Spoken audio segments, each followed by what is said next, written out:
LA Weekly was a big breakthrough moment. And then LA Weekly turned into LA Times. And then LA Times turned into like TV spots. And then all the TV spots turned into like, literally my face was on magazines across the world, like in Kuwait, in Japan, in like the Middle East, like crazy, crazy stuff. It was crazy. Walk us through the moment that you realized this is what you wanted to do. Creating consistency with it is really what I think is the hardest part about all of entrepreneurship. I told my friends and family that I'm done and I'm gonna go learn how to cook. And that was obviously jarring. Walk me through the moment you knew that this was no longer a dream and started to become a reality. I really think that What's good, crew? Daniel here, and this is Dine Grind, the show that plates up kitchen grit with entrepreneurial hustle. Quick shout out before we fire up the convo. Years ago, I wiped out on a slick kitchen floor and paid for it in medical bills and pain. So I teamed up with a top orthopedic surgeon and a fellow restaurateur to build Snibs. Non-slip, all-day shoes made for folks who grind on their feet, and proud sponsor of this podcast. Grab yours at snibs.co. Today, we're welcoming Chef Chris Sayegh, the dude that took Michelin technique, dosed it with THC, and convinced National Geographic that he's a game changer. Now he's curating whiskey-fueled feasts at the McAllen Villa and dropping new spots all over LA. If you ever wondered how to turn a gray area supper club into a global brand, this one's for you. Aprons on, service starts now. Chris, I need to bring us back to the first time I met you. Please. So I'm in this entrepreneur group, and this is a secret trip. We agreed that this person who is hosting us can handle doing a secret trip for us. So we get to the airport, no idea where we're going. We land in Park City, no idea that we're about to meet you.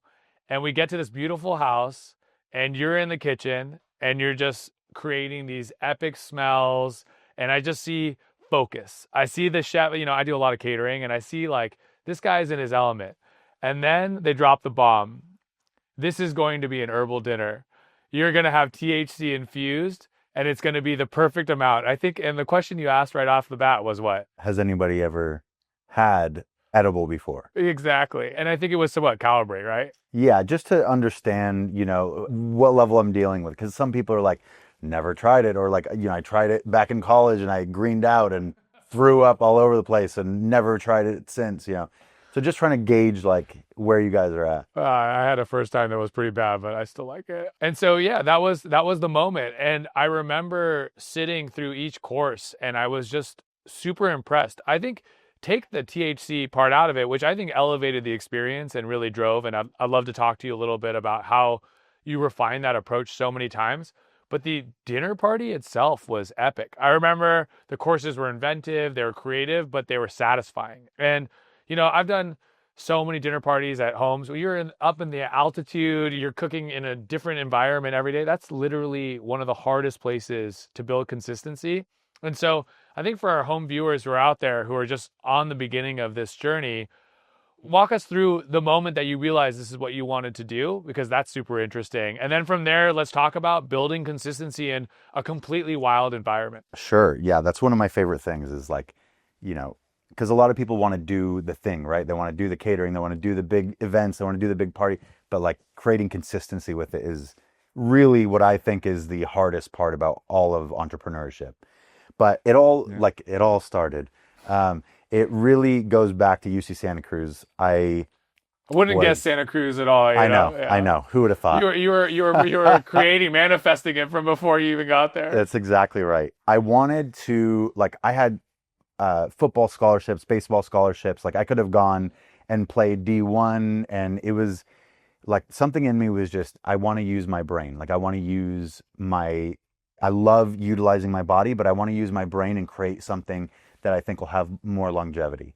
And I'm in school studying molecular cell biology, going on the path of becoming a doctor, like a good Arab boy. And it was like I remember taking mushrooms with my friend psilocybin, and we decided to take 3.5 grams. Ooh, they call that a Heroes. hero's dose. Yeah, Yeah, exactly. The there you go. hero's Not that I dose. would know or anything. Yeah. Never. Never. And it was like, it literally changed my life for so many different reasons. But the biggest takeaway was that essentially I realized that, all things were alive and that I was part of this ecosystem of the world and that I wanted to be a part of changing the world for the better. And ultimately, what I realized was that I wanted to help people heal in a preventative way, and food to me was medicine. You're 18 when all this happened? Yeah, it literally just told me That it was is like, wild. it was so crazy. It was literally so wild.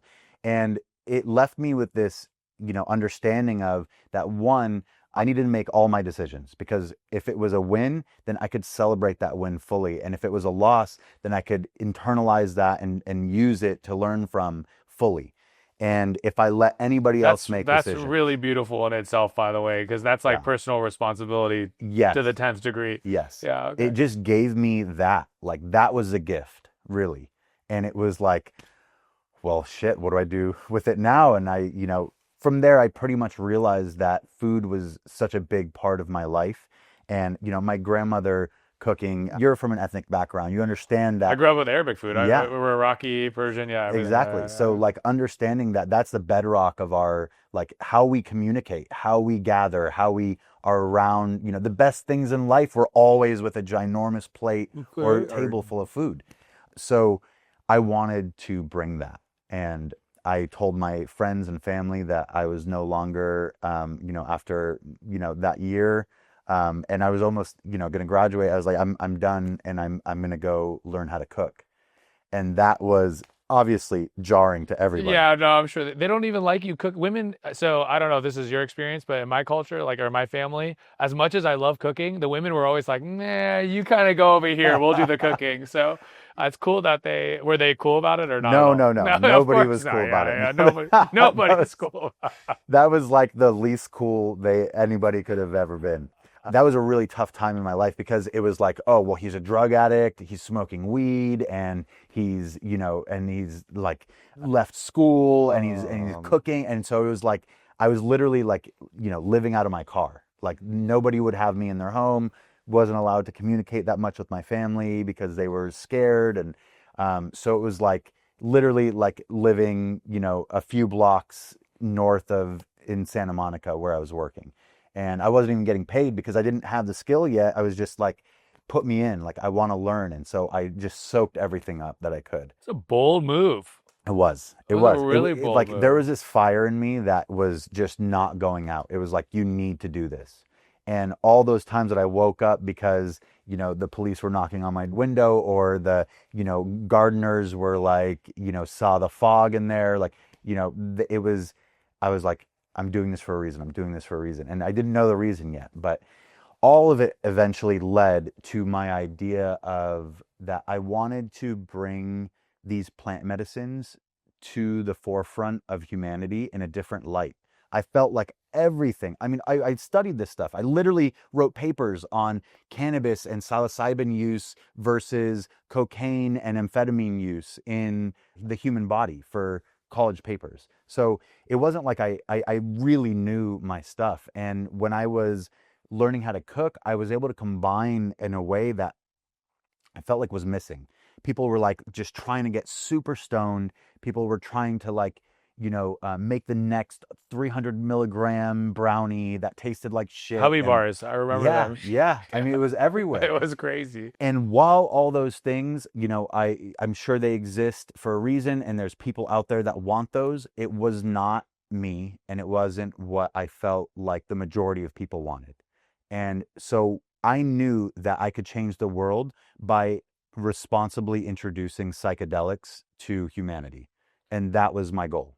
It's like artwork. I mean, I think that the challenge in art is that you have to push people to where you're going, but then you also have to make it accessible in the process, because if it's, too far gone, it's not there. And so I guess what's really interesting to me is you have a test kitchen, and so in this test kitchen is why the neighbors and the cops are knocking on it because you're building and you're playing with the different things. Is that what was happening, or? Yeah, well, in that time, it was because I was sleeping in my car and they were like, hey, we see the Oh, fog. we're But talking car. Got yes, it. yes, Got it. yes. But in the kitchen and everything, like we did everything above board because I knew I was like, I'm gonna make this a global brand. Like I literally told my mom that, and she was like, huh, okay. She loves telling the story. But it was just unbelievable at that time because I had this grand vision and everyone else was way back there with like you dropped out and you did this and so it was I had to, with art, nobody gets it until it's done.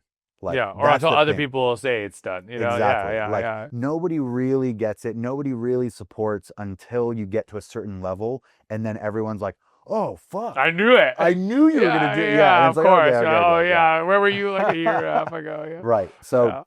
that was interesting, but I didn't really, I wasn't really communicating with a lot of people at that time because it felt so isolating to like be in this position. And so when eventually they saw me on Fox News, like there was Was this that the breakthrough big, moment? the LA Weekly was a big breakthrough moment. And then LA Weekly turned into LA Times. And then LA Times turned into like TV spots. And then, all the TV spots turned into like literally my face was on magazines across the world, like in Kuwait, in Japan, in like the Middle East, like crazy, crazy stuff. And so I was like, and mind you, I'm just 21 at that time or like 20 years old. I no idea how to monetize. I'm barely Of course learning not. Yeah. like my chops as a entrepreneur. I'm like barely learning my chops as a chef. Like I wasn't even, in my opinion, a chef at that point. And so I was building and building and learning and you know, it was just so funny because people were like seeing me on TV and my parents would call me and be like, what is going on? And I'm like, I told you guys, like, this is what I'm trying to build. And it just took off. I always kept that my purpose was to destigmatize plant medicines because ultimately, when I used psilocybin and DMT and ayahuasca and all of these peyote and cannabis, when I used them responsibly, I gained a ton out of them. And how I looked at it was like, you know, these different substances are offering different like powers. They're awakening these parts of me that I love and that I hadn't been in touch with. Like, MDMA putting me in touch with vibrations and how sound and your voice are literally vibrating into the person next to you and creating the world in that you're living in.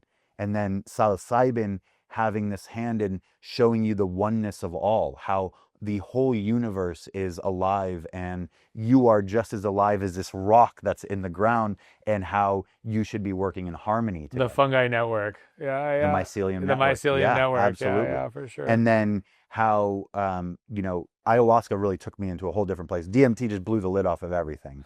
But, and how acid like shows you the sacred geometry behind the universe, how it all works, like how it all fits together. And that was how I conceptualized all of it. And I was like, I bet you I can tell these stories through food in a way that is bringing people together. And obviously this is very highbrow. Like we're talking about, my psyche and how I was interpreting this versus like what I was really doing on the outside was creating these wonderful dinner parties where people can get together and converse and have a great time and experience that's elevated using cannabis. Sure. And how, one of the first things I said in that dinner was, we never want to force anybody into anything. So if you would like to opt out, there's no shame. Like it's just about you having a great experience. Yeah. And that to me, rings true today. Like we never want to force anybody into anything.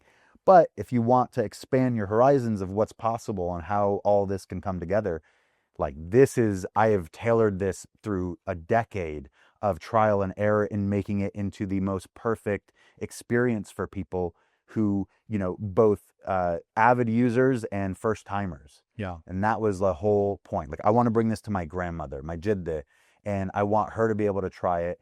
And Have you? Yes. No And way. That is now epic. the whole family's on board now. Okay, the Yeah. whole family's there. It was so taboo in our family, and then I went to a dinner party, and I walk outside and they're all smoking weed. Oh my God, like uncles and I'm like, oh, so it's just cool. And everyone's like, yeah, man, whatever, dude. We've been doing it this whole time. You just don't know about it. I was like, oh, okay. So now I guess we're like on the end. So I think we took that taboo idea and thanks to people like you and giving more people opportunities to try. It's what's the difference between alcohol and natural medicines? I mean, arguably, they all come from something natural at one point and then bastardized, and then some are worse for you, some are better for you. They're used differently. I mean, the Mayans would get tanked, but that was in a spiritual way, and it was really beautiful, and it was kind of part of the process. Yeah.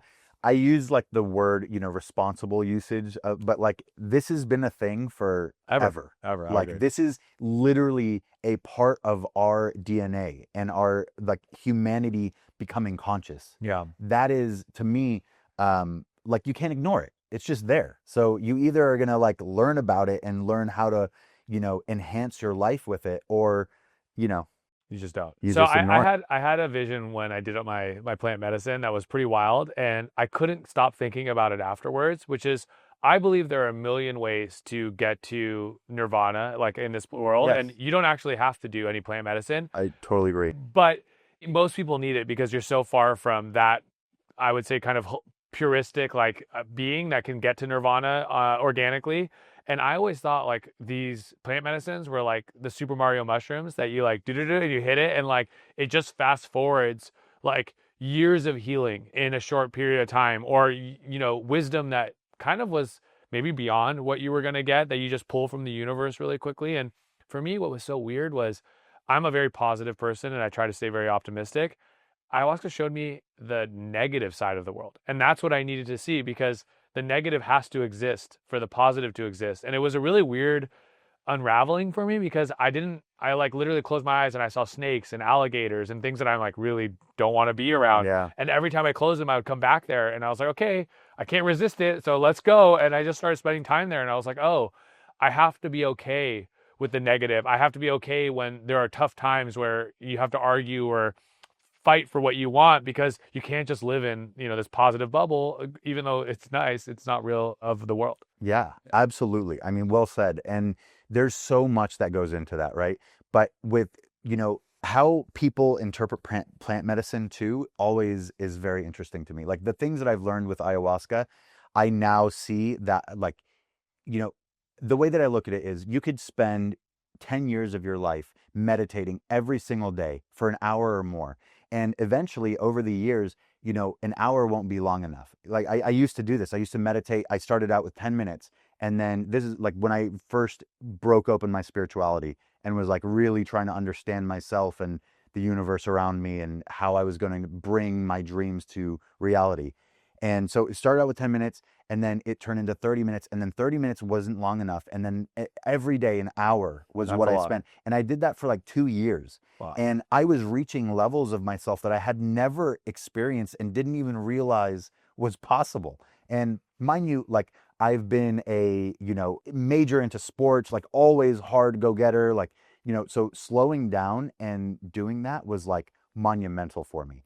And this is the same thing. If you're not trying to spend 10 years of your life or multiple years of your life meditating for hours every single day, this is another tool that we have on planet Earth that you can take to help you get into that same space, same headspace. Because I agree with you wholeheartedly that you do not need anything outside of yourself.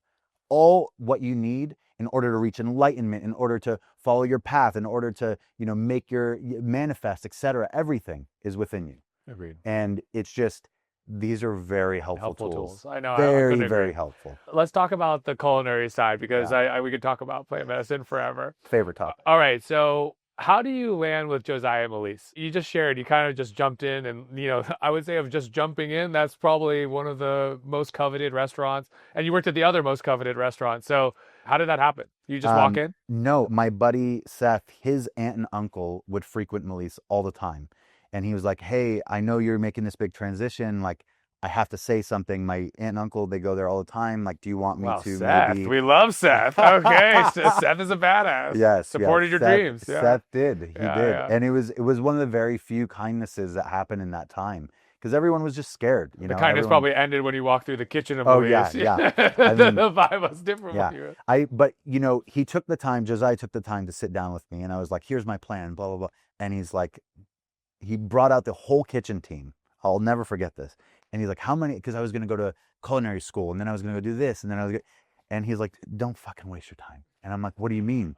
And he brings out the whole brigade, and he's like, how many of you went to culinary This is like school? your first day while you're This is my first day. That's pretty intense. Yeah. And so everyone raises their hand. Like 90% of people raise their hand. How many of you finished culinary school? 1 or 2 left their hand up. And he's like, you're going to waste your time. You're going to waste your money.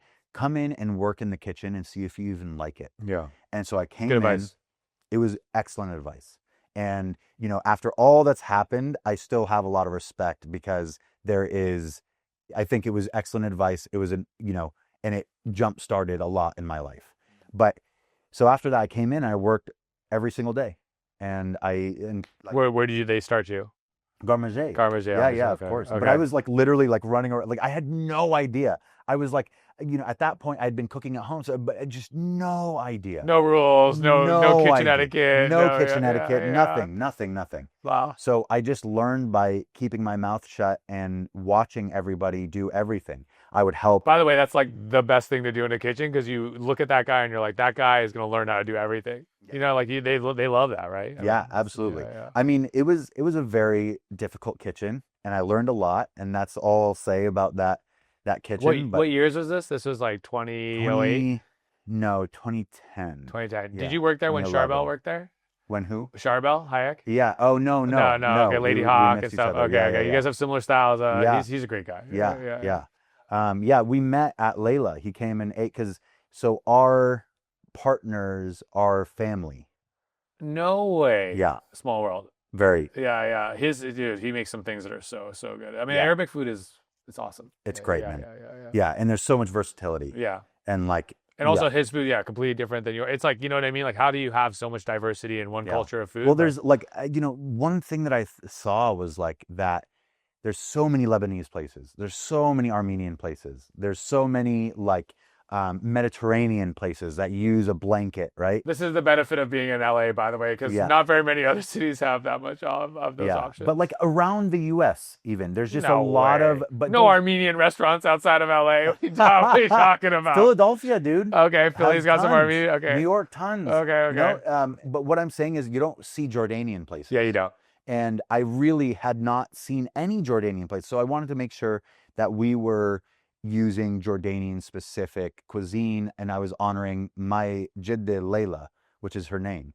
And like that was really, she was the one that inspired me to cook in a way that, she's literally, I have traveled all through the Middle East and I've eaten everywhere. I nonstop. Like I am a big eater. I'm trying to find the best food in the world, like always whenever I travel. And this woman out of Huntington Beach has been cooking the best Middle Eastern food I've ever had. Your whole life? My whole life. Oh, that's epic. It's unbelievable. And I'm not even trying to be biased. I'm literally like, just let me try all this food and I'll bring stuff back. And I'm like, Jidde, whatever you learned, you did it. Like, it's so she taught you everything too? I mean, she taught me tons. I love that. I wish I got to do more of that. That's pretty awesome. Did your grandmother pass away? Grandma and my mom. Yeah. So I lost the women that were the teachers. My aunt helps me a lot, but yeah. Yeah, but they have that knowledge, and they never wrote anything down. They never write anything down. Yeah, so like sometimes I do this, sometimes I do this. You're like, well, why? Why sometimes this? Why sometimes that? You're like, and then you see that there's like huge things that they're not doing. You're like, oh, you're not browning the meat? Okay. I was like, I can elevate this thing a little bit. Yes, exactly. Yeah. Great point. Yeah. So like I'll write down, because I'll make dishes with her and I'll write everything down. And then I'm like, Jidda, why did we put allspice in here? Yeah. And she's like, I don't know. Just put it in there. I'm like, what do you mean? Like, this is not, like, you never said this in the past 10 times. She's like, yeah. No, we never talked. You grew up in Huntington? Well, I was born in New York. Okay. And then my parents split. Okay. And then half my family was in New York, half my family was in California. And I first lived in Huntington Beach with my grandparents, my mom. Yeah. Huntington's a wild. I grew up in Orange County. Huntington's the black sheep of Orange County. It is. Super not very warm of other cultures. No. Especially when I was in high school there. It was really bad. Yeah. So my parents were like, or my mom was like, I don't want him to stand out. Like, I want him to, only English, Yeah, I only mean, immigrant English. parents, I had it. Yeah. Totally, Yeah. totally. Which, looking back on it now, like, I wish I learned more. I can understand a lot of Arabic. I can speak a little bit. I can speak enough to get by, like, when I'm there, but it's not as in depth as I would like it to be, or it could have been. My Farsi is exactly the same. I can Yeah. understand 100%, but Yeah. hopefully I don't have to speak it. Yes, yes, Yeah, yes, yeah. yeah. So it's interesting. So, but I grew up going back and forth between New York and LA. Nice. Yeah. Okay, so let's bring it back to the dine and grind part of this, right? So you took this obviously very important subject matter to you of plant medicine, and you figured out a way to turn it into the thing that built your career, right? And I think that that's something that's common in a lot of our guests that have been on the show is like they found their passion and it didn't suddenly become the most popular thing. Although I would say it happened very quickly for you. You were still pretty young when it happened, but we just talked about years of it not happening for you, right? And years of, convincing your family you were on the right path, your friends, dropping out of school, taking major risks to get to where you wanted to go. And you get the LA Weekly, you get the LA Times. All of a sudden, people like us are flying you all over the world, right? Yeah. To get this going. Literally everywhere. Walk me through the moment you knew that this was no longer a dream and started to become a reality. It's a good question. I really think that started to become apparent for me when I was no longer working any other jobs. Like, I wasn't, doing private chefing for a, wealthy family or anything to like afloat my stuff. It was like 100% THC, 100% Herbal Chef. And well, the acronym being the Herbal Chef, THC. So I didn't know that. That's pretty awesome. Okay, good.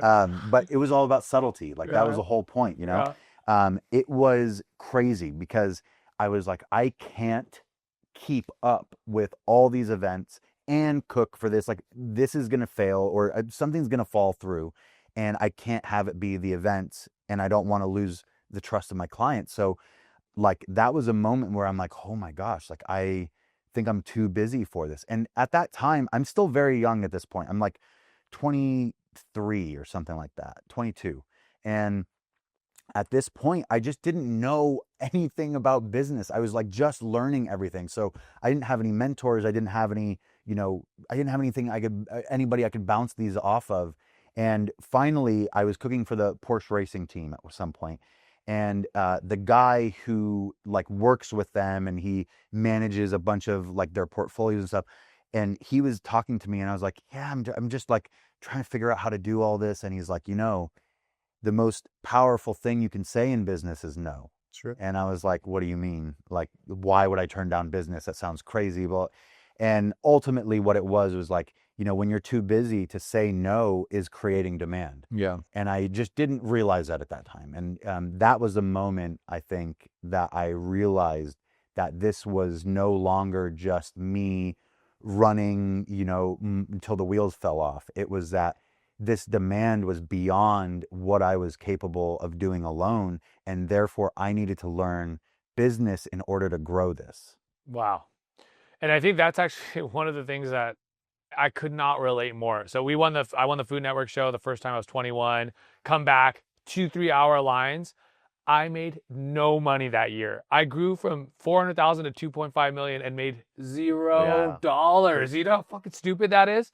But it was the thing. It was like, I didn't know what to do. I was too young to understand what was in front of me. And, luckily sometimes, into the kitchen, you get put in the fire and that's how we learn. And I wish it wasn't like that because I'm sure we would have both benefited from having a little bit more I would have made a lot foresight. more money. We would have made a lot more money. Yeah. But at the same time, it was written, and now we've learned and, we're a little older, a little wiser. I think we're probably the same age. And, we got to figure out what was important there. That was a huge thing for me. Like, looking back on my life now, I'm like, oh, I see. I had to learn all these things because now my business acumen is way beyond what I Oh, could I have want to talk imagined. about that too Yeah. because wow, Chris is up to a lot. I mean, but it's just that's what it needed. I needed the trial by fire. I'm very bad at somebody being like, "Hey, this is a pitfall. Don't do that." I'm like, "Is it Yeah, I though?" need to Like, do it. Don't touch the hot pan. yeah, yeah. Yeah. Literally, like my whole life, my parents were like, "Don't touch this grill. It's very hot." And as soon as they are away, I'm like, "Psst," Same. and yeah, I literally had that story. I think that's common with a lot of us, by the way. We're those kinds of people. Yes. We're also hands-on people, right? You Yeah. can't become a chef without being a hands-on human. Yeah, for sure. Okay. So you start to get demand, you start saying no to other opportunities. It's becoming a bigger part of your life. You're starting to travel. And then you make the decision to go brick and mortar. Yeah. How long ago was this? So the first brick and mortar, I had consulted Okay. on menus and stuff, but it wasn't mine. It was like in the background consulting. Would you doing- still consult these today in case anyone's curious? Yes, Yeah, yes, yeah. absolutely. Yeah. But now I'm like, I consulted on some, but my first brick and mortar was Nostalgia Bar and Lounge. And that was Very cool concept, by the way. Yeah, it was so much fun. It was bringing back my childhood, the things that I thought were great. I'm a big game and cartoon nerd, and it was just like, it was kind of a piece of me, like in this swanky bar where we had an incredible bar menu. It was just like elevated bites, but nothing crazy. And it was all drinks that were like, we just went in depth on. And we started to we got best new bar of the year, or best new bar. And we were starting to like really climb the ranks there. I only ever took on one investor for Herbal Chef. And it was very late. It was like after almost 9 years of being in business. Oh, wow. Okay. And it was just because like I was ready to expand. I wanted to grow the business. And all was going well. We increased our revenue from by 112%. It was like, it went from, like a little over $1 million to like, two to almost 2.5. And like, That's a big jump, by the way. yeah, huge jump. And we were bringing in, staff, and like we were getting a tight team. It was just, everything was running really well. Then he was like, I have this place and I want you guys to open Nostalgia, or I want you guys to open something here. And I'm like, we're so busy with Herbal Chef. Like I just can't do it. Like we can consult on the menu and then that's it. And he begged and begged, and he was like, this is going to be so good for us and blah, blah, blah. And Nostalgia was like a hit. It was really like the neighborhood spot. It was fun. But there were so many other layers of that I'll go into at another time that were just like really difficult to happen. And it all came to a point where we didn't have access to the bank account anymore. And it was like, it was a corporate unraveling. That really hurt us. And it was like, okay, we learned a lot here. Herbal Chef took a hit, but we're still here. And that kind of like led me into, and I was about to have a baby, and it just all was hitting at once. And I was like, that timing is a lot. Yeah. And I mean, this better than anybody I could imagine, honestly, because when it comes crumbling down, it all comes crumbling down. And at that moment, it does not feel good. It does not feel good in any way. It doesn't feel like this is divine. It doesn't feel like there's a plan. It doesn't feel like there's, footing, or like that all the work before has led to some sort of, safety net for you. Like none of that exists. Yeah. It just feels like crumbling and chaos. Yeah. And through that crumbling and through the chaos, there was like this tunnel in which I realized that there was so much more, and that I just needed to restructure a little bit, and brought Herbal Chef back in a huge way. And then I opened Layla, and I opened Cocoa Club, and then I opened Nights and Sweet Bakery, and it just all was hitting. And I was like, okay, I know, like all of this started to make way more sense to me. And through this decade of being an entrepreneur, I have worked with some of the biggest companies in the world. So like negotiations and, working out deals and understanding how deals will affect you long term.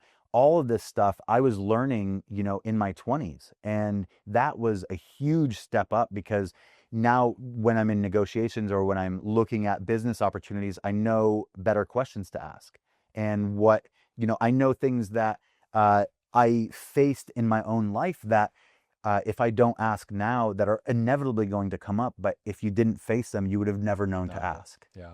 Unless you have a mentor that has been through it all. I mean, even when you have mentors that have been through it all, they're not looking at it through your lens. You're right. They'll help, and they will for sure help and make you less mistakes. But like we said, you got to touch the hot pan, and that's life. And I think about this all the time. You know what makes a great surgeon from a good surgeon? There's only one thing. How many times they perform that surgery. Yeah. And so I feel like life, to your point, like you're learning in your 20s, you're learning all these different things. You're really sharpening that knife, and it's going to serve you for the rest of your life. But it's a crazy thing because I've done again, we have a lot of similar paths. And I went from a primarily catering everything to doing brick and mortar. And it's funny because in all of it, the catering always made the money. And it's always been something on my mind, which is like, why am I focused on these other things when I know that the catering is what brings it in? But it's because I love business and I love concepts and I love people and I want to expand and try things. And so, yes. Yeah, 100%. Yeah. I mean, like creating a third space is the best thing in the world to me. Yeah. I think it brings us back to our, childhood where our, family had the big spread and everyone would gather. It's like, this is the best place to be. This is a spot. Yeah. And that is what I love about creating a third space. And because I'm with you. Like my catering businesses make all of my money. And it's like, how do we bring all of this? How do I bring that and put it in a brick and mortar? And it's just not the same. Yeah. It's a whole different, a whole different monster. It is. I agree. But I'm sure there's a way to do it knowing you. I'm sure you're figuring it out. Yeah. And which is like Sushi by Scratch does a really good version of that. They right? do. Because have you been there? Yeah. Yeah, it's amazing, right? And they rent that place out. And when they don't rent it out, you can get a dinner ticket there. Yeah. So it's like, oh, okay, that's an interesting way to do it. Totally. Yeah, and I think it's all great. Like I love business. I love creating businesses. I love bringing it from nothing to like where people are in. Yes, it's the best. Like that's what I really love. Wow. And we're very much like this. I like this. Yeah. Future Daniel, Maya. Yeah. Future Daniel and Chris. Collaboration. Yeah. Let's go smack. Let's go. We'll just fold all the businesses in. That's right. Yeah. But it's really more of like, understanding all of these different levels of how business works, of margins, of, and then how to like set yourself up. What does your exit look like? What are you actually trying to get out of this? Is your purpose to just exist for 10 years and then be done? Is it to exist for 100 years and pass it on to your kids? Or is it to, buy a bigger company and sell? Like, all those things you have to take into account because ultimately it's going to inform your decisions that you're making now. That's really profound advice. I think you only learn that when you go through it a few times where there's, my attorney, which talk about attorney, but my attorney said something to me that was really helpful, which he goes, it's not a matter of if your partnership will end. It's a matter of when. Yeah. Nobody is partners with somebody else for the rest of their total existence because people move on, they pass away, they have new life interests. Like, there's so many variables. And so every relationship, every business relationship does have some kind of endpoint, unless you're passing it on to your kids. And then that is still an endpoint. It's just a new version of that. Yeah. So thinking about that, even when you start, I mean, it is a really big blessing. And I learned that the hard way multiple times. And so it's pretty cool. Yeah. Okay. Epic, Chris. All right. So we do a few things. We have quick rapid fire questions. They're really fun. Hopefully you find them fun. I don't know. Some people don't, but we're going to go ahead and play with these. And then, I'm really, really enjoying the conversation. Okay. So if you were to wrap up your 3 key ingredients to your success, what are those 3 key ingredients? Perseverance, honing your skill. Okay. That's a lot more than... it's one no, word. It could be honing is good. I like honing. And kindness. And kindness. Oh, interesting. Okay. How do you view kindness in your organization? Well, I think one of my best abilities is creating teams and harmony within those teams. And I think that when you treat people like they're people, and when you have, like, a lot of times my employees will get a little bit weird in the beginning because I'm like, what is your family life like? Do you have a spouse? Do you have kids? Do you have, like, what are your goals? you haven't thought about your goals, why don't you come back to me and tell me, like, talk it over with your family and tell me, like, what are your goals? What are your financial goals? You haven't thought about it? Like, what do you want to be, what do you want to be making by the time that you're looking to retire? Like, those type of questions. I'm talking to my employees all the time. And I want to have those conversations because I'm trying to empower you. I don't want you to be a mindless drone where I have to think about 100% of the picture in order for it to be successful. I want you to take a little bit of my, stress and like manage that for what our business is. You are in charge of this. I am not going to be in charge of this. And delegation is part of that. I think like being kind is, one, knowing who you are working with, and two, delegating in a way that builds them up. I love that. That's awesome. That's really important too. I agree. Okay. And now we get to the more fun ones. So would you rather do a chef omakase tasting or a la carte? Omakase. Omakase. Yeah, for sure. Okay. All right. Yeah. You want to be taken on the ride. Yeah, I'm down for the ride. Okay. I Yeah. love it. Unless it's like, you're in Amarillo, Texas, and it's like, you don't want to trust like, the omakase in there? who's here? I still probably would. I still would. Yeah, probably. Aged wine or craft cocktail? Craft cocktail. Craft cocktail. Okay. Dessert or an extra savory plate? Dessert. Dessert. Okay. Sweet tooth. You have your bakery. Big Yeah. sweet tooth. Smash burger or full-size patty? I think smash burger. Okay. New York slice or Neapolitan style pizza? New York slice. Yeah, 100%. you're New York all the way. Yeah. Is there a spot? No Your favorite doubt. one? I'm a big fan of Prince Street. Prince Street's so good. Yeah. Have you been to the Industry yet? No. Well, the Industry's gonna blow. Really? Yeah, it's pretty Oh good. my God, I'm gonna go. I'm gonna be there in September. Okay, yeah, you'll do it. The next question is very on brand for you. Bagel with lox and schmear or bacon, egg, and cheese? Bacon, egg, and cheese. Of course. Sorry, Yeah. I don't even know why I asked. Massive thanks to Chef Chris for showing us that breaking the rules safely can rewrite the menu. My big takeaway, authenticity plus precision equals impact, whether it's plant medicine or profit margins. Follow Chris, the Herbal Chef, THC, and hit the subscribe on Dine Grind, drop a rating. And thanks to Snibs for sponsoring this podcast. We're so grateful to have you. Every time I spend time with you, I just want more. So thank you so much, Chef Chris. Man. Yeah, Yeah. my pleasure. Thank you for having me. My pleasure.